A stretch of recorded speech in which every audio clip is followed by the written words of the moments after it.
বন্ধুরা আমি সঙ্গীতা তোমাদের জন্য আরও একটা নতুন ভিডিও নিয়ে এসেছি। আশা করব আজকের ভিডিওটি তোমাদের খুবই ভালো লাগবে। তো আমরা অনেকেই আছি যারা নতুন ফ্রিজ কেনার পরে আমরা কিন্তু সঠিকভাবে জানি না ফ্রিজটা আমরা কিভাবে সেট করব বা ফ্রিজটা আমাদের কিভাবে সেটিং করা উচিত। তো আজকে কিন্তু আমি তোমাদের সঙ্গে ফ্রিজ নিয়ে 7টি টিপস শেয়ার করব। তোমরা নতুন ফ্রিজ কিনে আনার পরে এই 7টি টিপস মেনে যদি তোমরা কাজ করো তাহলে দেখবে তোমাদের ফ্রিজগুলো কিন্তু অনেক বছর পর্যন্ত কিন্তু ভালো থাকবে।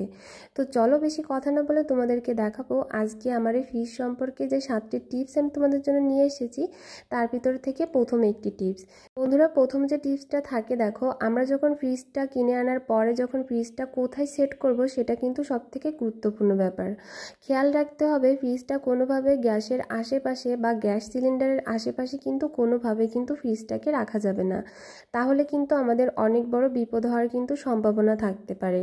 বন্ধুরা ফ্রিজটা এমনভাবে রাখতে হবে যেখানে তোমার দুই পাশেই 6 সেন্টিমিটার করে জায়গা রেখে তারপরে কিন্তু এরকম একটা জায়গা দেখে তোমাদের কিন্তু ফ্রিজটাকে বসাতে হবে। তারপরে বন্ধুরা তোমাদের জন্য যে টিপসটা থাকছে, দেখো যে আমাদের ফ্রিজ কিন্তু অনেক দিন ব্যবহার করতে করতে কিন্তু ফ্রিজে অনেক ধরনের কিন্তু দুর্গন্ধ হয়, আর এই দুর্গন্ধ কিন্তু সহজেই আমরা দূর করতে পারি না। তো তার জন্য কিন্তু একটা টিপস আছে তোমাদের জন্য। দেখো কোনো রকম কোনো লিকুইড দিয়ে কিন্তু ফ্রিজটাকে পরিষ্কার করা যাবে না, অবশ্যই বেকিং পাউডার কিংবা ভিনেগার একসঙ্গে মিশিয়ে তোমাদের ফ্রিজটাকে পরিষ্কার করতে হবে। তাহলে দেখবে কোনো রকম ফ্রিজ থেকে কিন্তু আর বাজে দুর্গন্ধ কখনোই কিন্তু বের হবে না। তাই অবশ্যই কোনো রকম লিকুইড ছাড়া তোমরা এরকম ভিনেগার আর এরকম বেকিং পাউডার দিয়ে তোমাদের ফ্রিজটাকে কিন্তু ইজিভাবে কিন্তু পরিষ্কার করে নিতে হবে। দেখবে এইভাবে পরিষ্কার করলে তোমাদের ফ্রিজ থেকে কোনো রকম বাজে দুর্গন্ধ বের হবে না, আর তোমাদের ফ্রিজটাও কিন্তু পরিষ্কার থাকবে। আর অবশ্যই বন্ধুরা কোনো রকম কোনো শক্ত জাতীয় জিনিস দিয়ে কিন্তু ফ্রিজটাকে পরিষ্কার করা যাবে না। এরকম যে নরম টাইপের যে গদিগুলো আছে বা পন্সগুলো আছে সেগুলোই কিন্তু তোমাদের দিয়ে ফ্রিজটাকে কিন্তু পরিষ্কার করতে হবে। আর তার পরের টিপস বন্ধুরা, ফ্রিজ কিন্তু প্রথমে যখন চালু করার সময় কিন্তু ফ্রিজে একেবারে ওভারলোড কিন্তু দেওয়া যাবে না। প্রথম কিন্তু ফ্রিজে যতটা খাবার কম রাখা যায় ততটাই কিন্তু খাবার কম রাখতে হবে। এটা করলে কিন্তু ফ্রিজে বেশি রকম কিন্তু সমস্যা হবে না। তারপরে টিপস বন্ধুরা, আমরা যখন ফ্রিজটা চালু করব তো তখন কিন্তু আমরা ডিপে এরকম একটা কাচের বাটিতে অবশ্যই কিন্তু একটু জল রেখে দেবে, আর নর্মাল একটা কাচের বাটিতে জল রেখে দেবে। আর দেখো এই যে টেম্পারেচারটা আছে এটা কিন্তু মিডিল পয়েন্টে রেখে দেবে, তাহলে কিন্তু তোমাদের কিন্তু আর কোনো রকম ফ্রিজের টেম্পারেচার নিয়ে কিন্তু চিন্তা করা লাগবে না। অবশ্যই মিডিল পয়েন্টে রেখে দিলেই দেখো কতটা সুন্দর কিন্তু বরফ হয়ে যাবে। এটা কিন্তু আমার প্রথম দিনের ফ্রিজ, তাই তোমাদেরকে দেখিয়ে দিচ্ছি। দেখো আমি এখানে জল রেখে দিয়েছিলাম আর এটা কিন্তু একেবারে বরফ হয়ে গিয়েছে। আর অবশ্যই কিন্তু 24 ঘন্টা তোমাদের ফ্রিজটাকে লাইন দেওয়ার পরে কিন্তু তোমাদের ফ্রিজটাকে ওপেন করতে হবে। মানে প্রথমে যখন তোমরা ফ্রিজটাকে কিনে আনবে, আনার 24 ঘন্টা পরে তোমরা যখন লাইন দেবে, লাইন দেওয়ার 24 ঘন্টা পরে তোমরা ফ্রিজটা খুলবে, তার আগে কিন্তু তোমরা ফ্রিজটা খুলবে না। তো সেইভাবে আমি তোমাদেরকে 24 ঘন্টা পরে দেখো ফ্রিজটাকে খুলে দেখিয়ে দিচ্ছি। আর এখানে দেখো আমি কিন্তু নিচের নর্মালেও কিন্তু জল রেখে দিয়েছিলাম, নিচের যে নর্মালের জলটা আছে সেটা কিন্তু সেইভাবেই আছে। আর দেখো আর উপরে ডিপে যে আমি জলটা রেখেছি সেটা কিন্তু একেবারেই তোমার বরফ হয়ে গিয়েছে। তো এইভাবে কিন্তু তোমরা প্রথমে কিন্তু ফ্রিজটাকে কিন্তু চেক করে নিতে পারো। একটা ফ্রিজ কিনে আনার পরে আমাদের অবশ্যই এইভাবে কিন্তু ফ্রিজটাকে চেক করে নেওয়া উচিত। কিন্তু কোনোভাবে যদি আমরা কিনে আনার সাথে সাথে ফ্রিজে যদি মাল জিনিস রেখে দিই, পরবর্তীতে কিন্তু আমাদের সেই ফ্রিজটা কিন্তু সার্ভিসিং করাতে কিন্তু অনেক ধরনের সমস্যা হতে পারে। তার জন্য চেষ্টা করবে আগে এইভাবে ফ্রিজটাকে টেস্ট করার, তাহলে কোনো রকম কোনো সমস্যা হবে না। পরবর্তীতে যদি তোমাদের সার্ভিসিং করার প্রয়োজন হয়, ফ্রিজে যদি কোনো সমস্যা হয় মনে হয়, তাহলে কিন্তু তোমরা ফ্রিজটাকে কিন্তু সার্ভিসিং করিয়ে নিতে পারো। আর তারপরে টিপস হবে বন্ধুরা, অবশ্যই তোমাদেরকে খেয়াল রাখতে হবে ফ্রিজের যে লাইনটা থাকবে, মানে ফ্রিজের যে প্লাগটা তোমরা লাগাবে, যে কারেন্টের লাইনটা, সেটা কিন্তু অবশ্যই শুধু ফ্রিজের লাইনই হতে হবে, অন্য কোনো লাইনের সঙ্গে কিন্তু দেওয়া যাবে না। মানে কোনো রকম কিন্তু মাল্টি প্লাগের সঙ্গে কিন্তু তোমাদের ফ্রিজের লাইনটা কিন্তু দেওয়া যাবে না। সবসময় চেষ্টা করতে হবে যেখানে আর কি মেইন লাইন দেওয়া সেখানেই আর কি লাইনটা দেওয়ার চেষ্টা করবে, তাহলে দেখবে ফ্রিজটা তোমার অনেক দিন পর্যন্ত ভালো থাকবে। আর যদি মাল্টিপ্লাগে তোমরা ফ্রিজের লাইনটা দাও তাহলে কিন্তু মাল্টিপ্লাগে যে নর্মাল লাইনটা হয় সেটা কিন্তু একেবারেই ফ্রিজটাকে কিন্তু নষ্ট করে দেয়, আর ফ্রিজটা কিন্তু বেশি দিন ভালো থাকে না।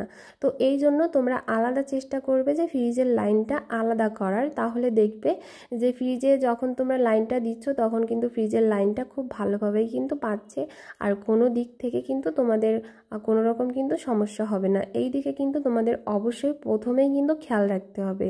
অবশ্যই ফ্রিজ বাড়িয়ে আনার আগে অবশ্যই ফ্রিজের জন্য আলাদা একটা লাইন করে তারপরে তোমরা ফ্রিজটাকে কিনবে। তো বন্ধুরা, তারপর চলে যাব আমার পরবর্তী টিপসে। ফ্রিজটা কিনে আনার পরে তোমাদের ফ্রিজে যখন লাইন দেবে তখন কি করবে, 24 ঘন্টার আগে কিন্তু ফ্রিজটাকে বারবার খুলে দেখবে না। 24 ঘন্টা পরে তোমরা কিন্তু ফ্রিজটাকে খুলে দেখবে, তারপরে কিন্তু তোমরা খাবার দাবার রাখতে পারবে। যদি তোমাদের কাছে মনে হয় তোমাদের ফ্রিজে যে ডিপে জলটা রাখবে সেটা যদি তোমাদের কাছে ডিপেরটা যদি বরফ হয়ে থাকে আর নর্মালেরটা যদি নর্মাল থাকে, তাহলেই কিন্তু তোমরা ফ্রিজে খাবার দাবারগুলো রেখে দিতে পারবে। আর অবশ্যই বন্ধুরা, আর একটা দিকে খেয়াল রাখবে, ফ্রিজে কিন্তু কোনোভাবেই কিন্তু গরম খাবার দাবার কিন্তু তোমরা ফ্রিজে রাখবে না, তাহলে কিন্তু ফ্রিজের ক্ষতি হতে পারে। আর ফ্রিজে যদি অতিরিক্ত খাবার ওভারলোড করে রাখা হয় তাহলে কিন্তু কারেন্ট বিলটাও কিন্তু বেশি আসে, আর খাবারটা ঠান্ডা হতেও কিন্তু অনেকটা সময় লাগে। তার জন্য সবসময় চেষ্টা করতে হবে ফ্রিজে পরিমাণ মতোই খাবার রাখা। আর ফ্রিজটাকে কিনে আনার পরে এমন জায়গায় ফ্রিজটাকে সেট করতে হবে যেন কোনোভাবেই যেন সূর্যের আলো ফ্রিজের উপর যেন না পড়ে, মানে কোনো রকম যে জানলার পাশে তোমার সূর্যের আলোটা পড়বে সেই রকম জায়গায় কিন্তু কোনোভাবে ফ্রিজটাকে রাখা যাবে না। আর এখানে বন্ধুরা, তোমরা যে ফ্রিজটা কিনে আনবে সেই ফ্রিজের মানে ফ্রিজের সাথে কিন্তু তোমাদের একটা টিপসের বই দেওয়া হবে। তোমরা যদি চাও সেখান থেকেও কিন্তু তোমরা টিপসের বইটা দেখে দেখে কিন্তু তোমরা ফ্রিজ সম্পর্কে অনেক কিছুই জানতে পারো, না জানা তথ্যগুলো। তো দেখো, এরকম কিন্তু তোমাদের প্রত্যেকটা ফ্রিজ, মানে তোমরা যে ফ্রিজই কেনো না কেন তার সঙ্গে কিন্তু এরকম একটা টিপসের বই অবশ্যই দেবে। তো সেখান থেকে কিন্তু তোমরা এরকম করে কিন্তু দেখে নিতে পারো, সেখান থেকে তোমাদের যেটা প্রয়োজন হবে, যখন যেটার আর কি সমস্যা মনে হচ্ছে তখন কিন্তু তোমরা সেই বইটা দেখে কিন্তু তোমরা তোমাদের কাজটা কিন্তু করে নিতে পারবে, দেখবে কোনো রকম কোনো সমস্যা হবে না। তো বন্ধুরা দেখো, আজকে আমি যে 7টি টিপস তোমাদেরকে দেখালাম, এই 7টি টিপসই কিন্তু এরকম ফ্রিজ সম্পর্কে কিন্তু সত্যি খুবই গুরুত্বপূর্ণ।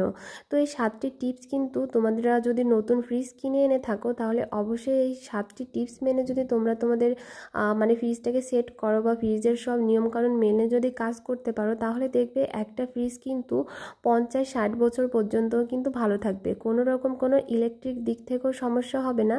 আর এগুলো ইলেকট্রিক জিনিস কিন্তু নিজের হাতের ব্যাপার, যতটা তুমি যত্ন করে রাখতে পারবে, যতটা তুমি যত্ন করে ব্যবহার করবে ততটাই কিন্তু ভালো থাকবে।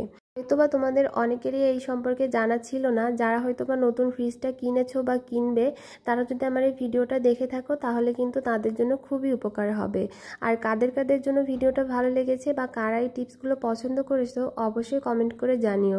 যদি ভিডিওটা ভালো লেগে থাকে তাহলে অবশ্যই একটা লাইক দিতে ভুলো না, চ্যানেলটিকে সাবস্ক্রাইব করে দিতে একদমই ভুলো না।